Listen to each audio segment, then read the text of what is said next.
የመጨረሻ እናት ያለችን ቃል እስቲ ንገረን። በመጨረሻው ስትሞት ስትል ሌላ አደራ አይደለም ያለችን። እንዴት ጠርታለች? የት ነበር ካንተ? ልጆቹ እንዴት ነበር? እሷ አጠገብ ነበር። እሷ አጠገብ እየተቀመጥኩ ነበረ። አትለያዩም? ከእሷ አጠገብ አትለይም? ብዙም አልራቅም ከሷ። እሷ አጠገብ ነበርኩ። በቃ ከወጣሁም ከቤትም ከወጣሁ በቃ ብዙ አልራቅም። ወደ ጎረቤት ምናምን ነው የምሄደው። በቃ በብዛት እሷ ጋር ነው የምቀመጠው። አትጫወትም ስታጠና? እስከዛ በፊት እናት እሷ ከታመመች በኋላ አንድ ቀን ተጫውቼ የማላውቀው እንደዛ ነው የመጨረሻ ቃል ያለችኝ። ሌላ ነገር ሳይሆን በቃ ትምህርቴን እንዳላቋርጥና እነዚህ ልጆች ከኔ ሌላ ሰው እንደሌላቸው በቃ እነዚህ ልጆች እንደማሳድግ ነው ብላኝ ሄደችው። የመጨረሻው ቀን ማለት ነው። አይዞህ እናት ላለማልቀስ በጣም እናት ሆስፒታል እያለች የነበረውን ስቃይ ምናምን እስቲ ትንሽ ንገረን ካሊድ። አይ ነው በጣም ሀዘን ላይ በጣም ብዙ ውስጥ ብዙ ነገር አለ፣ ግን ማውራትም ማልቀስም አንዳንዴ እኮ ይወጣልናል አይደል?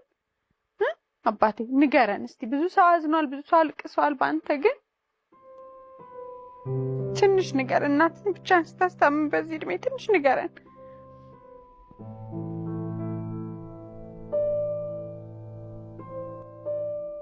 እናቴ የታመመችበት ማታም ብዙ አሟት ነበረ።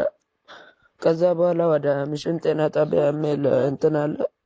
ወደ ጤና ጣቢያ ወሰድናት። ከዛ በኋላ ሪቨር ጻፉላት፣ ለሷ ማለት ነው። ሪቨር ሲጽፉላት ከዛ በኋላ ወደ ምኒልክ ላኳት። በዛም ቀን ብዙ መድኃኒት ብዙ እንትን ነበረ።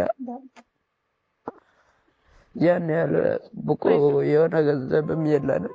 አይዞህ የኔ አበባ፣ እሺ አይዞህ፣ እሺ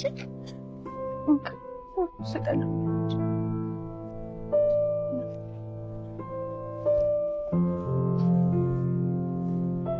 ታባይሽ ንገር።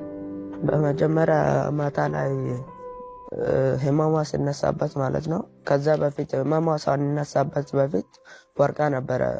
የሆነ ጉድጓድ አለ በቃ ቤት ፊት ለፊት እንደዚህ የሚያልፍ ዲሽ አለ። እዛ ውስጥ ወርቃ ነበረ። እንትን ይዛ ሸክም እዛ እየሄደች ነበረ።